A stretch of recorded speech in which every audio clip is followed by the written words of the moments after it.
అస్సలాము అలైకుం వరహ్మతుల్లాహి వబర్కాతుహు. సోదరులారా, మహాశిలరా, ఈ యొక్క వీడియో నేనేమి ప్రిపేర్ అయ్యి చెప్పడం లేదనమాట. ఏదో ఇక్కడ కూర్చున్నాను ప్రశాంతంగా, ఈ వాతావరణంలో కూర్చొని మీకు కొన్ని విషయాలు చెప్పాలి అనిపించి నేను చెప్తూ ఉన్నాను అన్నమాట. ఈ మధ్యకాలంలో నేను ఈ విధంగా చెట్ల మధ్యలో హాయిగా మంచి వాతావరణం ఉండేటటువంటి దగ్గర అవుట్డోర్లో నేను మంచి వీడియోస్ అనేది మీకోసం నేను పెడుతూ ఉన్నాను. మీ వీడియోస్ మీకోసం మంచి కంటెంట్తో పెట్టాలనే ఉద్దేశంతో ఇదిగో ఈ మైక్ అనేది నా కారు డబ్బులు లేకపోయినప్పటికీ కూడా అప్పు చేసి నేను ఈ మైక్ అనేది తీసుకున్నాను. మిమ్మల్ని అడిగితే చాలామంది నాకు డబ్బులు ఇస్తారు, అయినప్పటికీ కూడా వద్దులే మళ్ళీ ఎవరేమైనా అనుకుంటారు అనేటటువంటి ఉద్దేశంతో నేనే కొనుక్కున్నాను అనమాట. నెల ఎటో అడ్జస్ట్ చేసుకొని, ఎవరో ఒకరు ఇస్తారు కదా, ఏదో అడ్జస్ట్ చేసుకొని నెల ఈఎంఐ కట్టేద్దాంలని తీసుకున్నాను అనమాట. అది ఎందుకంటే ఈ బయట నేను ఎందుకు చెప్తున్నానంటే, ఈ మధ్య అవుట్డోర్లోకి వచ్చి మామూలుగా మన స్టూడియోలోనే లైట్లు వేసుకొని కెమెరా కంప్యూటరు ఎడిటింగ్ చేసుకుంటా మనం చెప్పొచ్చు. కాకపోతే ఏంటంటే దాదాపు ఒక 4-5 సంవత్సరాల నుంచి వీడియోలు తీసి ఇదే కెమెరాలు లైట్లు ఇవి చూసి ఇసుగొచ్చేసింది. దానికంటే పెద్ద ప్రాబ్లం ఒకటి మీకు చెప్తాను చూడండి. ఎక్కువ మంది ఫోన్లు చేసేవాళ్ళు. ఫస్ట్ మన వీడియోలు తీసేప్పుడు ఒక వీడియోకి 10 డౌట్లు వచ్చేది, 10 మంది ఫోన్లు చేసేవాళ్ళు. ఇంకొక వీడియో చూసి 20 డౌట్లు వచ్చి 20 మంది ఫోన్ చేసేవాళ్ళు. ఆ 40 మంది డౌట్లు వచ్చి 40 మంది ఫోన్లు చేసేవాళ్ళు. అన్ని రకాల జమాతులు వాళ్ళు, తబ్లీగ్ జమాత్ వాళ్ళు చేస్తారు, అహ్లే జమాత్ వాళ్ళు చేస్తారు, ఇంకా వీళ్ళు ఉంటారు కదా దర్గా పార్టీ వాళ్ళు, అహ్లే సున్నతుల్ జమాత్ అని వాళ్ళు చేసేవాళ్ళు, ఆంధ్ర నుంచి చేసేవాళ్ళు, తెలంగాణ నుంచి చేసేవాళ్ళు, సౌదీ అరేబియా నుంచి చేసేవాళ్ళు. అంటే ఈ ప్రపంచంలో తెలుగు వాళ్ళు, ఈ ముస్లింలు ఎంతమంది అయితే మ్యాక్సిమం మన వీడియోలు చూసారో అంతమంది కూడా మనతో కాంటాక్ట్ అయ్యారు. అన్ని రకాల డౌట్లు వచ్చినా ప్రతి ఒక్కరి ఫోన్ ఎత్తేవాడిని, ప్రతి ఒక్కరికి కూడా సమాధానం చెప్పేవాడిని. వాళ్ళు తిట్టినప్పటికీ కూడా ఓపికగా సమాధానం అనేది నేను చెప్పేవాడిని. కాకపోతే ఇవన్నీ ఎక్కువ అయిపోయి తల నొప్పి పట్టుకుంటే హీట్ అయిపోయేది, తల నొప్పి వచ్చేసేది. అయినప్పటికీ కూడా మనము ఒకటి స్టార్ట్ చేసాం తెలుగులో, ఈ ఖురాన్ని మాత్రమే నమ్మాలి, ఖురాన్లో విషయాలు చెప్పాలి అని మనమే మొదట స్టార్ట్ చేసింది. మనం మొదట స్టార్ట్ చేసినప్పుడు ఏంటంటే చాలామందికి డౌట్లు వస్తాయి. మనం ఒకసారి మళ్ళీ మధ్యలో సగంలో జనాన్ని వదిలేసి వెళ్ళిపోకూడదు. అది చీటింగ్ చేసినట్టు అవుద్ది, మోసం చేసినట్టు అవుద్ది. తలనొప్పి వచ్చిందని చెప్పాను. ఎంత తలనొప్పి వచ్చినా సరే రాత్రి కనీసం ఒక 10-15 టీలు తాగేవాడిని. ఊరుకూరినే మేల్కొని ఎక్కువ మందికి వాట్సాప్లో 250 మంది 240 మంది మెసేజ్లు పెట్టేవాళ్ళు. మీకు ఎవరైనా వీడియోలు చూస్తే పాత వాళ్ళు ఉంటే చూడండి, ఎప్పుడు నైట్లు పెట్టేవాడిని ఎక్కువ 12 గంటలకి 2 గంటలకి. ఆ పోగులంతా వేరే దగ్గర పని చేసేవాడిని. ఆ పని చేస్తామంటే ఆ పనిలో నుంచి కూడా తీపిచ్చేశారనమాట. కొన్ని వేస్ట్ ఫెలోస్ కొంతవరకు తీపిచ్చారు. ఏం కాదు, నాకేం మంచి జరిగింది అనుకోండి. తర్వాత మళ్ళీ వాళ్ళు తీపిచ్చిన తర్వాత మళ్ళీ పొగులు పని చేసేవాడిని, రాత్రి పని చేసేవాడిని. రాత్రులు అంటే ఎక్కువ టైం అనేది ఉంటుంది. మన వీడియో తీసేదానికి కూడా ఏంటంటే, ఇప్పుడు బయట నుంచి మనకి శబ్దాలు వస్తున్నాయి కదా, అక్కడ మనం నైట్ ఏంటంటే మన స్టూడియోలో మనకు అందరూ నిద్రపోతుంటారు, శబ్దాలు ఏమి రావు. ఇందుకోసం మనకి నైట్లు తీసేదానికి బాగుండేది కాబట్టి నైట్లు ఎక్కువ మేలుకునేవాడిని. మనకు ఆరోగ్య సమస్యలు కూడా వచ్చాయన్నమాట. రాత్రి అంతా నిద్రపోకుండా ఉంటే ఈ కళ్ళ కింద అంతా డార్క్గా అయిపోవడము, ఈ విధంగా వచ్చినా నేను అంత సమాధానం చెప్పేవాడిని. దీంట్లో ఎంతోమంది నాకు పరిచయం అయ్యారు కూడా, మంచి వాళ్ళు పరిచయం అయ్యారు. ఫస్ట్ కొంచెం హదీసుల గురించి చెప్తున్నప్పుడు హదీసులు వాళ్ళు బాగా పరిచయం. దాని తర్వాత మనం ఖురాన్ మాత్రమే బోధిస్తామంటే ఆ హదీసులు వాళ్ళు వెళ్ళిపోయారు. ఈడేందో కరెక్ట్ కాదులే అనుకున్నట్టు. అంటే ఈ ముస్లిం సమాజంలో ఎటుంటారంటే కొందరు ఒకసారి హదీస్ వద్దంటే వాళ్ళు ఈ సమాజంలోనే బతుకుతుంటారు. హదీస్ వద్దంటే మళ్ళీ వాళ్ళకి వ్యతిరేకత వస్తుంది, వాళ్ళ ఫ్యామిలీకి వ్యతిరేకత వస్తుంది. పెళ్ళిళ్ళ కాడ లేకపోతే ఏదైనా ఫంక్షన్ల కాడ ఒకరు ఎదురు పడినప్పుడు ఇబ్బంది అని చెప్పి కొందరు వెళ్ళిపోయారు. కానీ వాళ్ళు కూడా మనల్ని వ్యతిరేకించలేదు. అబ్బాయి చెప్పేది మంచిదే, కానీ కొంచెం దేనికి మన సమాజంలో మంచిదే, దానికి కూడా నేను ఏమనుకోను. లేదు మేము ఖురాన్ని మాత్రమే పట్టుకుంటాం, గట్టిగా పట్టుకుంటాము, ఎన్ని సమస్యలు వచ్చినా అని చెప్పి కూడా పట్టుకున్న వాళ్ళు కూడా ఉన్నారు. ఈ పట్టుకున్న వాళ్ళు కూడా మనతో చాలామంది ఉన్నారు. అట్లాగే మనతో యూట్యూబ్లో ప్రచారం చేసేవాళ్ళు కూడా, వీడియోలు తీసే వాళ్ళు కూడా మనతో ఎంతోమంది పరిచయం పెట్టుకొని ఉన్నారు. వాళ్ళు కూడా ఏంటంటే చాలామంది వెళ్ళిపోయారు. తర్వాత ఈ డబ్బులు ఇష్యూ అనేది వచ్చి వాళ్ళు ఏంటంటే, నేను చెప్పేవాడిని, మీరు ఖురాన్ బోధిస్తుంటే ఎక్కువగా ఎవరు డబ్బులు ఇరు, ఎందుకంటే నిజాలు చెప్తే ఎవరు కూడా డబ్బులు ఇరు, మూఢనమ్మకాల గురించి ప్రచారం చేస్తేనే డబ్బులు ఇస్తారని చెప్తే వాళ్ళు ఏంటంటే సరేలేండి అని చెప్పి ఉన్నారు. దాని తర్వాత మళ్ళీ డబ్బులకు అలవాటు పడిపోయి అది అంటే ఒక ప్రాబ్లం ఉంటే మనం ఎవరి దగ్గరైనా డబ్బులు అడిగితే నో ప్రాబ్లం. వాళ్ళు ఏంటంటే ప్రాబ్లం లేకపోయినా ఒక డబ్బుల కోసం ప్రాబ్లంని క్రియేట్ చేసి ఆ ప్రాబ్లం చూపించి పెద్దది అంటే చిన్న ప్రాబ్లంని పెద్ద ప్రాబ్లంగా చూపించి ఏదో దగ్గర జనాల దగ్గర డబ్బులు దొబ్బేసేవాళ్ళు. నేను దాన్ని చూశాను. సరే తర్వాత ఓపిక పట్టుకోలేక అడిగామనుకోండి, ఆ రోజు నుంచి నేను ఒక పెద్ద దొంగనైపోయాను. అందరికీ ఈడు ఒక పెద్ద దొంగ అయిపోయాడు. అప్పటి నుంచి మన మీద విష ప్రచారం చేసేవాళ్ళు ఎక్కువ మంది అయిపోయారు. అదొకటి. దాని తర్వాత ఈ పోలీస్ స్టేషన్లో కేసులు ఒకటి, ఈ కోర్టులు, వాయిదాలు, ఈ పోలీసు వాళ్ళు, నాకు ఇదంతా ఏంటంటే పెద్ద తలనొప్పి వచ్చేసి కొద్ది రోజులు రెస్ట్ తీసుకున్నాను అన్నమాట.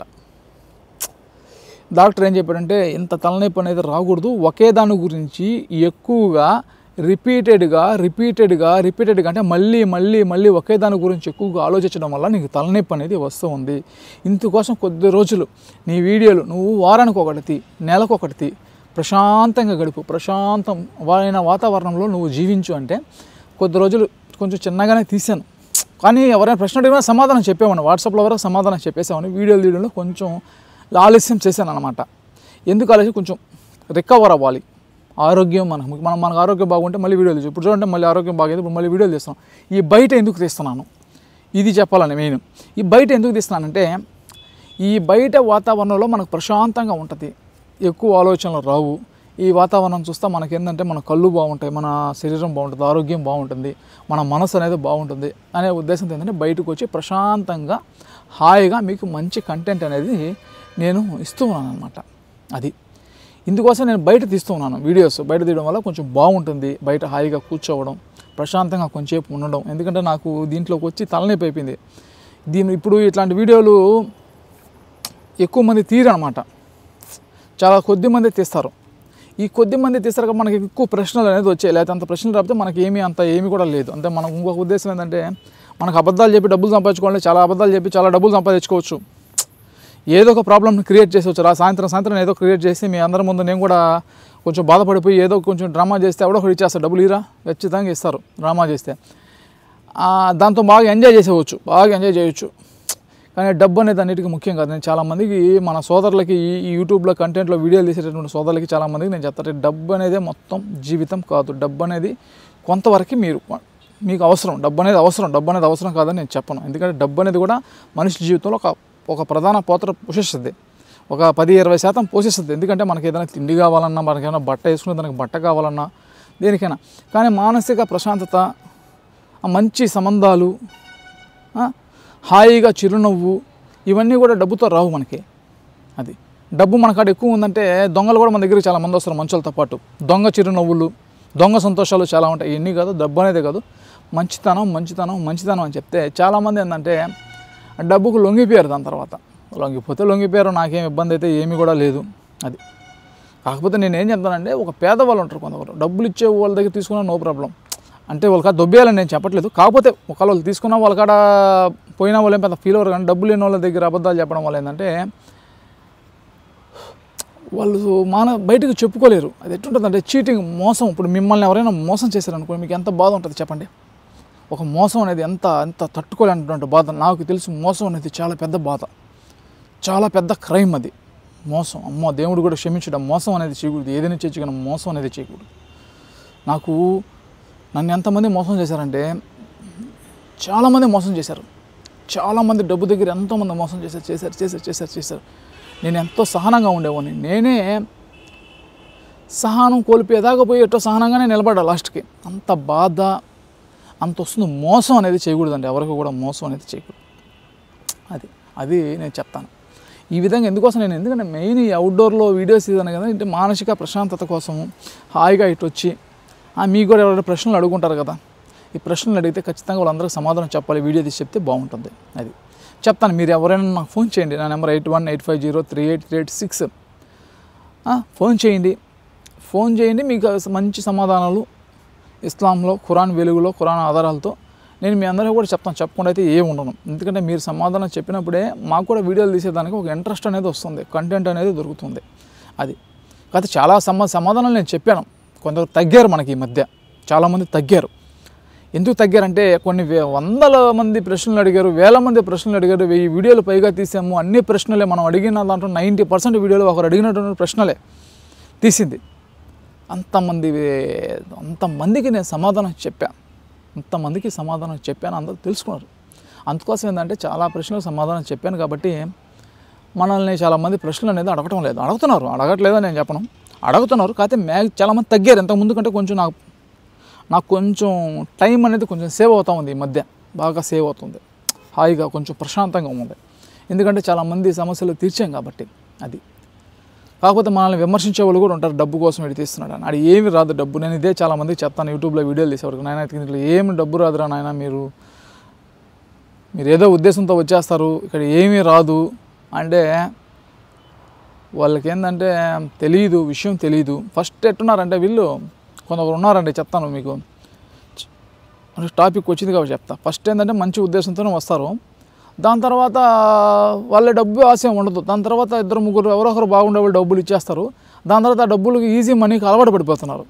ఈజీ మనీకి అలవాటు పడిపోయి ఈ డబ్బే శాశ్వతం అని చెప్పి ఒకవేళ ఒక టైంలో ఒకరు డబ్బులు కానీ ఇవ్వకపోతే, అంటే 2 నెలల్లో ఒక డబ్బులు ఇచ్చి 3వ నెల ఇవ్వకపోతే వాడిని ఇంకా తిట్టడం, ఒక మానసికంగా ఒక లోతులోకి వెళ్ళిపోయి బాధపడిపోవడం, జనాల మీద పడడం, ఇది రాంగ్. ఇది రాంగ్ అని నేను చెప్పినా వాళ్ళు అర్థం చేసుకోవటంలో, ఎందుకంటే ఇది అలవాటు పడిపోయారు. అది ఇటు కూడా ఏంటంటే చాలామంది ఏంటంటే డబ్బుకు అలవాటు పడిపోవడం వల్ల ఏంటంటే మనకు కూడా ఫ్రెండ్షిప్స్ కట్ అయిపోయాయి. అది వాళ్ళు తెలుసుకోవాలి. ఎందుకంటే మన ఖురాన్ గురించి బోధిస్తున్నామండి, మీకు కూడా నేను చెప్తున్నాను. దీనిలో చాలా స్టెబిలిటీగా ఉండాలి, చాలా డిగ్నిటీగా ఉండాలి. ఇప్పుడు డబ్బులు ఏం సంపాదించుకోవాలా, నేనేం సంపాదించుకోకపోయినప్పుడు కూడా ఎంతమంది నన్ను విమర్శించే వాళ్ళు ఉన్నారో తెలుసా మీకు? నేనేదో లక్షలు డబ్బులు సంపాదిస్తున్నట్టు, నేను ఈ డబ్బు ఎందుకు కొనుక్కుంటాను చెప్పు, మైక్ ఎందుకు అప్పు కొనుక్కుంటాను? నేను ఫోన్ మార్చాలి. ఇప్పుడు నాకు ఫోన్ మార్చాల్సినటువంటి అవసరం అనేది వచ్చింది. అది కొంచెం చాలా సంవత్సరాలు అయిపోయి ఎక్కువ వీడియోలు చేస్తాం కదా, కొంచెం ప్రాబ్లం అనేది వచ్చేస్తుంది. ఇంకా అది కనిపిస్తూ ఉంది మధ్యలో దాన్ని ఎటో వాడుతున్నాం. సబ్జెక్ట్ చెప్తాను. ఇప్పుడు ఫోన్ కొనుక్కోవాలంటే నాకు డబ్బులు లేవు. నిజంగా మీ దగ్గర డబ్బులు ఎవరైనా ఇప్పుడు మాకు కావాలా, అర్హుని నేను, కానీ నేను నోరు తెచ్చి ఎవరిని అడగను. అడిగితే ఇస్తారు, నేను ఏదో ఒకటి చేస్తే అడిగితే ఖచ్చితంగా ఇచ్చేవాళ్ళు ఉన్నారు, కానీ నేను నోరు తెచ్చి అడగను. ఎందుకు అడగనంటే ఇప్పుడు నాకు ఏంటంటే ఫస్ట్ ఆఫ్ ఆల్ ఏంటంటే మనకు డిగ్నిటీగా ఉండాలి మనం. ఇది ఎట్టుంటుందంటే నేను ఇప్పుడు కానీ ఒక వీడియో పెట్టాను అనుకో, నాకు ఇది కావాలండి, నాకు ఈ వస్తువు కావాలండి, నాకు మీరు ఇప్పించండి అని. దీన్ని అంటే మనకు ఎక్కువ మంది శత్రువులు ఉన్నారు, ఎక్కువ మంది దాన్ని టార్గెట్ చేస్తారు. వీడు చూడరా వీడు అంటే మనం చెప్పే మెసేజ్ పక్కకు వెళ్ళిపోయి వీడు డబ్బుల కోసం రా ఇదంతా చేసేది, ఇదంతా అనుకుంటారు. కాదు, డబ్బుల కోసం కాదనమాట. సబ్జెక్ట్ నేను చెప్తున్నా మీకు. ఇదంతా ఎందుకు చెప్తున్నా అంటే చెప్తున్నా, ఈ విధంగా కూడా టార్గెట్ చేస్తారు. ఈ విధంగా మనం ఒకరికి టార్గెట్ అవ్వకూడదు. రేపు ఎప్పుడైనా మనం చెప్తాం అనమాట. మనకి ఏదైనా ఎవరైనా ఎదురు పడినప్పుడు, నాయన మీరు అనుకుంటున్నారు నేను ఏదో సంపాదిస్తున్నాను, ఇదిగో నా బ్యాంక్ అకౌంట్లో చూపిస్తాను, మనం ఏమి అంత మీరు అనుకున్నంత అయితే ఏమి కూడా కాదు.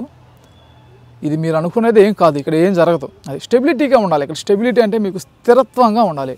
ఒక స్థిరంగా మనం ఎప్పుడైతే ఉంటామో మనల్ని ఎవరు టచ్ చేయలేరు. ఇంకోటి ఏంటంటే చాలామంది ఖురాన్ని చాలామంది డీప్గా స్టడీ చేయాలి.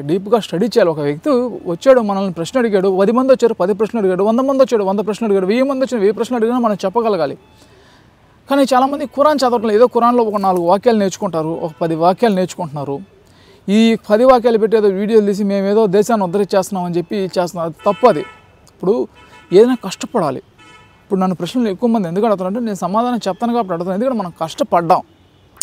సబ్జెక్ట్ మనం వీడియోలు తీయడం కొంచెం తక్కువైనా నాలెడ్జ్ అట్టే ఉంటుంది కదా, బ్రెయిన్లో ఉండే ఖురాన్ నాలెడ్జ్ అనేది అట్టే ఉంటుంది కదా, యాడికి పోదు కదా నేర్చుకున్నటువంటిది. ఎక్కడికి అదేది మన ఖురాన్ వెలుగులో మనం చెప్పాలి. మనకి ఖురాన్ వెలుగులో మనం ఎప్పుడైతే చెప్పాలి, ఎందుకంటే ఖురాన్ అనేది దేవుని తరపు నుంచి వచ్చింది కాబట్టి, దేవుని యొక్క వహీ కాబట్టి ఇది. దాంట్లోది కానీ మనం కానీ చెప్పామనుకోండి, అప్పుడు జనాలకు బాగా వింటారు. ఎందుకంటే మనం చెప్పింది ఎందుకుంటారు, దేవుడు చెప్పేది వింటారు. అది కానీ చాలామంది డీప్గా చదవరు. వీళ్ళు చదవరు కాబట్టే ఈ మనీ మీద కాన్సన్ట్రేషన్ వెళ్ళిపోతూ ఉంది. ఎందుకంటే ఇప్పుడు ఒకవేళ డబ్బులు అడగాలన్నా ఇప్పుడు నేను అనుకోండి, నాకు అంత టైం ఉండదు. ఎందుకంటే ఈ ప్రశ్నలు, ఈ వీడియోలు, ఇది దీంట్లో ఎక్కువ మనకి బిజీగా ఉంటాం. ఎందుకంటే నాలెడ్జ్ ఈజ్ వెల్త్ అనమాట. అంటే మన తెలివితేటలో మన నాలెడ్జ్ అనేది ఒక సంపద. వెల్త్ అంటే సంపద, ఇది సంపద. మనకి ఖురాన్ నాలెడ్జ్ బాగుండాలి, బాగా చదవాలి. ఏందనేది మనకి సమాజ లోక జ్ఞానం అనేది ఎక్కువ ఉండాలి. ఇప్పుడు నేను పోలీస్ స్టేషన్కి వెళ్ళానండి. ఆ పోలీస్ స్టేషన్కి వెళ్తే మీకు యథార్థంగా జరిగిన సంఘటన చెప్తాను చూడండి. స్టెబిలిటీ అంటే ఏందో నేను చెప్తాను చూడండి.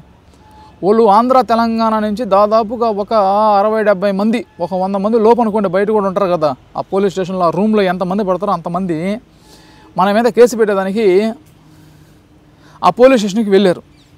ఎవరి కోసం రా నాయన వీళ్ళు ఎంతమంది వచ్చారని ఆ ఎస్ఐకి అర్థం కాల 10 నిమిషాలు. ఎవరు రా వీడి కోసం ఏంద్రా ఎంతమంది వచ్చారు, ఏంద్రా ఈడు అని చెప్పి. ఆయన కొత్తగా వచ్చిన ఎస్ఐ కదా. అక్కడ కానిస్టేబుల్కి అయితే లోకల్గా మనకు తెలుసు కదా మనం ఏంది, మన ఫోటో చూపించగానే వాళ్ళు ఆ కానిస్టేబుల్ చెప్పేశారు, సార్ అబ్బాయి వస్తాడు, అబ్బాయిని పిలిపించండి, ఆ అబ్బాయి సింగల్గానే వస్తాడు. ఒకరు ఇప్పుడు నేను పోయేటప్పుడు ఎవరిని పిలవను, అదిగో నువ్వు నాకు సపోర్ట్ రా, 10 మంది ఫోన్లు చేయడం ఏడవడం ఉండదు. అబ్బాయి సింగల్గానే వస్తాడు సార్, ఆ అబ్బాయిలందరికీ కూడా సమాధానం చెప్తారు సార్ అని చెప్పి ఆల్రెడీ కానిస్టేబుల్ చెప్పేశారంటే ఎవరికి, ఎస్ఐకి. అబ్బాయి సింగల్గానే వస్తాడు సార్, సింగల్గానే సమాధానం చెప్తాడు. అంటే మనం సింగల్గానే పోయాము, సింగల్గానే సమాధానం చెప్పాం. ఆ సమాధానానికి ఆయనకి నేను చెప్పా, అయా భారతదేశంలో ఎవరి చట్టాన్ని వాళ్ళు, ఎవరు మతాన్ని వాళ్ళు బోధించుకోవచ్చు, ఇది చట్టము, ఎవరికి నచ్చింది వాళ్ళు చెప్పుకోవచ్చు, ఇది చట్టము. ఇంక వీళ్ళేంది కేసు పెట్టేదానికి వచ్చేది, నువ్వేంది కేసు తీసుకునేది. ఈ తాయెత్తులు కట్టుకునే వాళ్ళు వాళ్ళకి డబ్బులు అంటే తాయెత్తులుగా డబ్బులు తీసుకుంటారు కదా, నేను ప్రశ్నించాను, దానికోసం వచ్చారు. చేతబడి చేసేవాళ్ళు, వాళ్ళకి డబ్బులు లాస్ అయ్యి మీకు దగ్గర కేసు పెట్టేదానికి వచ్చారు. ఇది ఎన్ని చెప్పినా కానీ ఆయన వాళ్ళ ప్రెజర్ వల్ల పెట్టాడో ఇంక ఏ విధంగా దేవుడికే తెలియాలా కేసు పెట్టేశాడు. పెట్టుకున్నాడు, మనం ఏం తగ్గల. మనం నిజంగా అక్కడ వాళ్ళు 10 లక్షల రూపాయలు డబ్బులు ఇస్తామన్నారు. స్టెబిలిటీ అంటే చెప్తున్నాను, 10 లక్షలు డబ్బులు ఇస్తాం, దానికి సాక్ష్యాలు కూడా ఉన్నాయి, సాక్ష్యం కూడా ఉంది. ఒక వేస్ట్ ఫెలో ఒకటి చెప్పాడు ఇదంతా అబద్ధం, షరీఫ్ చెప్పేది డబ్బులు ఇవ్వలేదని. మా ఫ్రెండ్స్ నాతో తిరిగేటటువంటి వాళ్ళు ఆశ్చర్యపడిపోయారు, రే నీకేంద్రా 10 లక్షలు ఇచ్చేది వాళ్ళు, తీసుకోరా నాయన తీసుకోరా, రే డబ్బులు కావాలరా తీసుకోరా, రే డబ్బులు రా నాయన నువ్వు తీసుకోరా అని చెప్పి బలవంతం పెట్టాను నన్ను. ఒరే నాయన వదిలేరా నాయన, మనం కావాలంటే ఎన్నో ఒకటి సంపాదించుకున్నాము, డబ్బు అనేది పెద్ద ఇబ్బంది ఏం కాదని చెప్పి తీసుకోరా అన్నారు. ఆ సీసీ కెమెరా కూడా వాళ్ళు అడిగినప్పుడు నేనేం చెప్పానంటే వాళ్ళకి, సరేనాయా మీరు ఇస్తా అంటున్నారు కదా, ఒక వీడియో తీసుకున్నాం, మీ వీడియో ముందు చెప్పండి, మేము వీడియో ముందు చెప్పమని చెప్పారు. ఈ డబ్బులు తీసుకున్నంటే ఇంకా ఎస్ఐకి ఏం చెప్పుకున్నారో, అది ఆయనకి ఎవరికి ఏం జరిగిందో కేసు అయితే పెట్టేసి వెళ్ళిపోయారు వాళ్ళు. ఇంక ఈ డట్టా వినరా అని చెప్పి బెదిరించాడు, భయపించాడు, ఏమైనా ఇచ్చారు. వాళ్ళు డబ్బులకు లొంగలేదు, కేసులకు లొంగలేదు. స్టెబిలిటీ అంటే ఇది, ఏడవలేదు, ఇంకొకరు నా వెనకాల ఉన్నారని చెప్పి నేను ధైర్యం చూసుకోలేదు. నా యొక్క మైండ్ని, నా యొక్క బలాన్ని నేను నమ్ముకున్నాను. ఆ దేవుడు కూడా మనకేంటంటే అది ఇచ్చాడు, ఆ మైండ్ ఇచ్చాడు, అల్లా మనకు తెలివితేటలేదు. ఎందుకంటే ఖురాన్ నాలెడ్జ్ నీకు బాగున్నప్పుడు, ఈ చట్టం మీద నీకు అవగాహన ఉన్నప్పుడు, నీ మీద నీకు స్టెబిలిటీ ఉన్నప్పుడు, ఎవరు డబ్బులు ఇచ్చినా లొంగనప్పుడు నిన్ను ఎవడో ఏం చేయలేడు. ఇది స్టెబిలిటీ అంటే స్థిరత్వం. అంటే ఈ విధంగా స్థిరంగా ఉంటే ఎవరు ఏం చేయలేరు. ఇదంతా నేను ఎందుకు చెప్తాను, మన జర్నీలో మనకు జరిగినటువంటివి ఎన్ని మీకు అట్లా వీడియోలు చేస్తాను చెప్పాలి కదా. ఏంది మీరు అనుకోవచ్చు ఏదో సింగల్గా ఏదో ఈ సెట్ కింద కూర్చొని ఉన్నాడు ఈడేందో అనుకొని, కానీ మనం సింగిల్ అయినా మన బ్యాక్గ్రౌండ్ నుంచి చాలా జరిగినాయి. అది ఈ ఖురాన్ తీసేవాళ్ళు వీడియోలు తీసే నన్ను దొంగ అన్నారు, ఈ ఖురాను హదీసు గురించి చెప్పేవాళ్ళు నన్ను దొంగ అన్నారు, ఈ దర్గా పార్టీకి పోయేవాళ్ళు దొంగ అన్నారు, తబ్లిగ్ జమాత్ వాళ్ళు దొంగ అన్నారు. అంత అంటే ఈ ఇస్లాంలో నేను ఇస్లాంలోకి రాకముందు నా మీద పోలీస్ స్టేషన్లో ఒక కేసు లేదు, అసలు ఒక్క సింగిల్ కేసు కూడా నా మీద పోలీస్ స్టేషన్లో లేదు. ఎప్పుడైతే ఇస్లాంలోకి వచ్చి వీడియో తీయడానికి వచ్చానో అందరూ పెట్టేస్తారు నా మీద కేసు. అందరికీ ఏంటంటే ఈడు నిజం చెప్పకూడదు. ఇప్పుడు చెప్పే కదా మూఢనమ్మకాలు లేవని నేను చెప్తాను, నేను ఇవన్నీ చెప్తాను కదా. ఒక వ్యక్తి నమస్తే పెట్టు ఏమవుద్ది, ఇట్లాంటివి చెప్తాను. హ్యాపీ న్యూ ఇయర్ చెప్పు ఏమవుద్ది, ఒక హ్యాపీ బర్త్డే చెప్పాడు నువ్వు కూడా హ్యాపీ బర్త్డే విష్ అలా చెయ్యి ఏమవుతుంది. హ్యాపీ బర్త్డే అని చెప్పినంత మంది దేవుడు నరకంలో వేయడు, హ్యాపీ న్యూ ఇయర్ అని చెప్పినంత మంది దేవుడు నరకంలో నిన్నేయడు, అందరూ చేసుకుంటారు. ఎందుకు ఇది నువ్వేం దురుద్దేశం లేకుండా మంచితనం తగ్గమంది ఇట్లాంటివన్నీ ఎప్పుడూ చేతబడలేదు, దిష్టి లేదా అది లేదు ఇది లేదు ఇది లేదు ఇది లేదు అన్ని నిజాలు ఖురాన్ వెలుగులో మనం లోక జ్ఞానంగా సమాజ జ్ఞానంగా ఖురాన్తో మనం అన్నీ కూడా చెప్తూ ఉండే తల్లికి వీళ్ళందరికీ ఏంటంటే ఒక బాధ, ఈడు ఎప్పుడు చచ్చిపోతాడా ఈడు కానీ సస్తే కింద కామెంట్ కూడా పెట్టే అల్లా ఇసే మౌద్దే అలా చావి అలా దేవుడా వీడికి అని చెప్పి కామెంట్లు పెట్టారు. రాత్రి కూర్చొని దువాలు చేస్తుంటారు. అది ఎంతమంది దువాలు చేసినంత మాత్రం దేవుడు ఎప్పుడు తీసుకోపోవాలి అప్పుడే తీసుకోపోతారు. కానీ అయితే అది ఏమి కూడా కాదు. అంటే మీకు సబ్జెక్ట్ చెప్తున్నా నేను, అంటే మనం మీకు ఇంత వీడియోలు తీస్తుంటాం కదా, ఇన్ని జరిగినాయి. అది నిజంగా డబ్బులు తీసుకునే దానికి ఎవరైనా అర్హుడు ఉన్నాడంటే నేనే. కానీ నేను డబ్బులకి ఒకవేళ అర్హుణ్ణి అయినప్పుడు కూడా నేను ఎవరిని కూడా నోటు తెరిచి నాకు ఇట్ట అని చెప్పి లేనిది ఉన్నట్టుగా చూపించేప్పుడు కూడా నేను అడగను. ఏదైనా యాక్చువల్గా ఉంటే నేను దాని గురించి నేను అడుగుతాను. అది దాంట్లో తక్కువ వచ్చినా ఎక్కువ వచ్చినా మనం అడ్జస్ట్ అవుతాం, అంతేగాని ఎక్కువ కూడా అడగం అనమాట. ఎందుకంటే నేను మీ సబ్స్క్రైబర్స్ని యూట్యూబ్లో అడుగుతాను, ఎందుకంటే మన ఎంతోమంది విన్నారు కాబట్టి. అది నేనేం చెప్తున్నా అంటే, ఈ డబ్బులు కాడ మనల్ని కొందరు డౌన్ చేయాలని చూస్తారు మెయిన్. ఇంకా మనం మన పర్సనల్గా అంటే వీడు ఏం తప్పు చేస్తున్నాడా అంటే మన వీడియోలు తీయకూడదని మన మీద టార్గెట్ చేయాలని ఈ డబ్బుల కోసం వీడియోలు వేస్తున్నాడు ఒకడు. ఇంకోటి ఏంటంటే వీడు మంచోడు కాదు, వీడు దొంగ అని చెప్పి ఇట్లా ఎవడో ఒకటి వెనకాల నుంచి మనకి గుచ్చుతానే ఉంటాడు, మనం చచ్చిపోయేదాకా అంతే. ఇది మాందు అది. అయితే ఇందుకోసం ఏంటంటే సోదర మాస్టర్ నేను ఇది కూడా చెప్తా, ఎవరైనా మీకు చెప్పినప్పుడు షరీఫ్ని చూడొద్దు. షరీఫ్ ఎవరైనా దొంగ అని చెప్పారు అనుకోండి, ఓకే దొంగ అయితే మాకేంది. షరీఫ్ ఎదవా అని చెప్పారు, ఎదవా మాకేంది. షరీఫ్ వాడు కుక్క అండి అని అనుకో, కుక్క మాకేంది. షరీఫ్ వాడు ఒక పంది, పంది అయితే మాకేంది. ఎందుకంటే మనం ఖురాన్లో విషయం మనం చెప్పినప్పుడు దాన్ని మాత్రం మీరు తీసుకోండి. షరీఫ్ పర్సనల్ బ్యాక్గ్రౌండ్ మనకు అప్పుడు నా ఇంటి పక్కన వాళ్ళు, నా ఇంటి వెనకోళ్ళు ఎంతోమంది చేత మా ఊర్లో నా గురించి ఎంతోమంది చేత ఎంక్వైరీ చేయించారు. ఎవరు ఈ పోలీస్ స్టేషన్ వాళ్ళు కేసు పెట్టక ముందు వీటికి ఎట్టో కట్టి ఇరికిద్దాము ఈ కేసుల ప్రకారం ఏదో ఒక విధంగానే. అక్కడ ఎక్కడ మన మీద ఏం లేవు. ఎంతోమంది కాచుకొని ఉన్నారు ఏదో తప్పు చేసి ఇరికిద్దామని, అక్కడ ఏమీ లేవు. చెప్తున్నా సబ్జెక్ట్ మీకు చెప్తున్నా, మనకు మీద ఎవరు ఏం చెప్పుకున్నా మన మీద ఏం లేవు. ఏదైనా చిన్న చిన్న విషయాలు ఉంటే పెద్దగా చేసి చూపించాల్సిందే, అవి కూడా తప్పులు కాకపోయినా తప్పుగా చేసి చెప్పేస్తారనమాట. అది అర్థమైందా. మన చేతిలో చిన్న కర్ర పట్టుకుని ఇదిగో చిన్న ఈ కర్ర పుల్ల పట్టుకుని ఇది నాగుపాము అని చెప్తారు. మనకు ఎవరైతే పండుగలు ఉంటారో ఈ కర్ర పుల్లని ఇది నాగుపాము అని చెప్తారనమాట. అటువంటి వాళ్ళు కొందరు ఉంటారు సోదరు మహాశయరా. ఇందుకోసం ఏంటంటే షరీఫ్ గురించి ఎవడేమైనా తప్పుగా చెప్పినా ఏం చెప్పినా మీ చెప్పాల్సింది ఒకటే, అవునే ఆయన ఖురాన్లో విషయం చెప్తున్నాడు, ఖురాన్లో విషయం ఉందా లేదని మేము వింటాం అంతవరకు. షరీఫ్ అనేవాడు ఈరోజు ఉంటాడు రేపు వస్తాడు, షరీఫ్తో మాకేం పని. అతను బుక్లో విషయం చెప్పినప్పుడు బుక్లో ఉందా లేదా అది మాత్రం మేము చూస్తాం. అది ఈ సమాధానం చెప్పుకుంటే ఎవరేమంటారు అంటే మనం ఎదవ కాకపోయినా మన గురించి ఎదవని చెప్తే మనం అంటే మీకు నేను చెప్తున్నాను అనమాట. సబ్జెక్ట్ ఏంటంటే ఇప్పుడు మన మీద ఏమీ లేదు, ఏమీ లేకపోయినప్పుడు కూడా ఉంది అని ఎన్నో విధంగా క్రియేట్ చేయాలి. ఎందుకంటే చెప్పే కదా మనం సమాజంలో మూఢనమ్మకాల మీద మనము పోరాడుతున్నాము నిర్భయంగా, సత్యంతో ఖురాన్తో నిజాయితీగా మనం పోరాడుతున్నప్పుడు ఇవన్నీ కూడా వస్తుంటాయి. ఇవన్నీ కూడా మనం పట్టించుకోవాల్సినటువంటి అవసరం లేదు. షరీఫ్తో మాకెందుకు, ఆయన ఖురాన్లో ఉండేది చెప్తున్నాడు, అదే దాన్ని మేము బుక్ తీసుకుంటాం, చూస్తాము, ఉంది, నమ్ముతాము, అంతే. సింపుల్, వాడికి అయిపోతాం ఉంది, అది లెక్క. అయితే ఇదంతా కూడా నేను చెప్తాను అనమాట. నేను అవుట్డోర్లో ఎందుకు నేను ఈ విధంగా వీడియోస్ తీస్తున్నాను, ప్రశాంతంగా బయటకు వచ్చి హాయిగా వెతుక్కుంటా ఉన్నాను, ప్రశాంతంగా కూర్చోవడం, హాయిగా ఉండడం, మనసును కొంచెం ప్రశాంతత చేసుకోవడం. ఎందుకంటే నేను చాలా కష్టపడ్డాను సోదర మహాశయులు, చివరిగా చెప్తాను, చాలా కష్టపడ్డా, చాలా కష్టాలు పెట్టారు. మానసికంగా కృంగదీయాలని చూశారు, బంధుత్వ పరంగా కృంగదీయాలని చూశారు. స్నేహితులు నాతో ఎవరు తిరిగితే వాళ్ళందరినీ నాతో తిరగనీయకుండా చేసేవాళ్ళు, వాళ్ళ ఫ్యామిలీలకు పోయి చెప్పేవాళ్ళు వాడితో తిరగొద్దు అని చెప్పి పోలీస్ స్టేషన్లో పోలీసు వాళ్ళ చేత భయపించారు. ఎన్ని చేసినా వాళ్ళు చెప్పకూడదు కానీ నా ఇంటికి కూడా బీక్కోలేకపోయారు. నా పర్సనల్గా అయితే నన్ను ఏం చేయలేకపోయారు. అంటే చేయాలని చేశారు కూడా, అయినా దానివల్ల నేనేం బాధపడేది ఏమీ లేదు. ఎందుకంటే నేను ఇప్పుడు కూడా హాయిగానే ఉన్నా. కొంచెం ఈ ఇస్లాం ప్రశ్నల వల్ల నాకు కొంచెం తలనొప్పి వచ్చింది అంతే. కాకపోతే కొంచెం ఈ ఫీల్డ్ కాకుండా వేరే ఫీల్డ్లో కానీ ఉంటే ఎక్కువ సంపాదించుకునేవాడిని. ఎందుకంటే నాకు చాలా తెలివితేటలు ఉన్నాయి కాబట్టి నేను చాలా వ్యాపారాలు పెట్టుకోవచ్చు. నేను ఉదయం నుంచి సాయంకాలం కష్టపడాలి అనేటటువంటి మనస్తత్వం. 4, 5, 10 వ్యాపారాలు పెట్టుకొని ఉండొచ్చు. నేను అంతకుముందు దీంట్లోకి రాకముందు కూడా వ్యాపారం చేస్తున్నాను. అందుకోసం నేను చెప్తాను, దాంట్లో బాగా సంపాదించి ఎప్పుడు ₹1,00,000 కట్ట జోబీలో ఉండేది. ₹1,00,000 మా ఫ్రెండ్స్ ఆశ్చర్యపడిపోయారు, ఏంద్ర రెడ్డి గారు ఎప్పుడు ₹1,00,000 డబ్బులు అంటానే చల్లేసామని అనమాట. దీంట్లోకి వచ్చిన తర్వాత అన్ని వ్యాపారాలన్నీ మానేసి దీనికే మనం ఏదైనా చిన్న పని చేసుకుందాంలే అనుకున్నా. అది పోయినాయి, వ్యాపారాలు పోయినాయి, మనల్ని వ్యాపారం చేయనీరు, పని చేయనీరు, ఏది కూడా చేయనీరు. కొంచెం డబ్బు సంపాదించుకోలేకపోయానేమో కానీ నా వీడియోల వల్ల చివరిగా చెప్పి చాలామంది బాగుపడ్డారు. అది నాకు తెలుసు, ఎవరో చెప్పాల్సిన అవసరం. ఎందుకంటే నాకే ఎంతోమంది ఫోన్లు చేసి, సార్ మీ వీడియోలు చూడడం వల్ల మేము ప్రశాంతంగా ఉన్నాము, ఇప్పుడు మేము హాయిగా ఉన్నాము, మాకు చాలు సార్, మా భయాలు తీరిపోయి, మా భయాలు మీరు తీర్చేస్తారు, ఎంతో భయాలతో అంతమంది ఉన్నారు. అది చాలు నాకు. నేను సంపాదించుకోకపోయినా ఎంతోమంది ఉన్నారు.